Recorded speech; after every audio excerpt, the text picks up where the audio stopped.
অনেক সময় দেখা যায় আমাদের অনেক মানুষের সাথে, অনেক আপনজন, প্রিয়জন, অনেক আত্মীয় স্বজন, বন্ধু বান্ধব বা পরিচিত অনেকের সাথে ভালো সম্পর্ক থাকতে থাকতে হঠাৎ করে সেই টানটা কমে যায়, সেই টান থাকে না, সম্পর্কটা নষ্ট হয়ে যায়, তারা কেমন দূরে চলে যায়। আমাদের মনে হয় তাদের বিহেভিয়ার যেন কেমন চেঞ্জ হয়ে গেছে, তারা পাল্টে গেছে, সম্পর্ক রাখতে চায় না।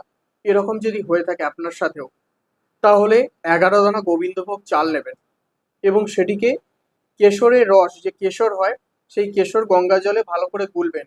গুলে সেই রসের মধ্যে সেই চালগুলোকে ডুবোবেন, বা যদি কেশর না কিনতে পারেন তো হলুদের রসে ডুবালেও হবে।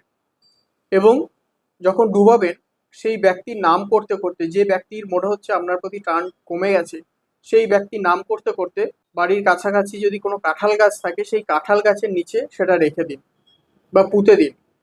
এবং কোনো একটা বৃহস্পতিবার এই উপায় করুন। দেখুন, 11 দিনের মধ্যে আমি কথা দিচ্ছি আবার আপনাদের সম্পর্ক আগের মতো হয়ে যাবে। তো ভিডিওটি যদি ভালো লেগে থাকে একটা লাইক দেবেন এবং কমেন্টে লিখবেন হর হর মহাদেব।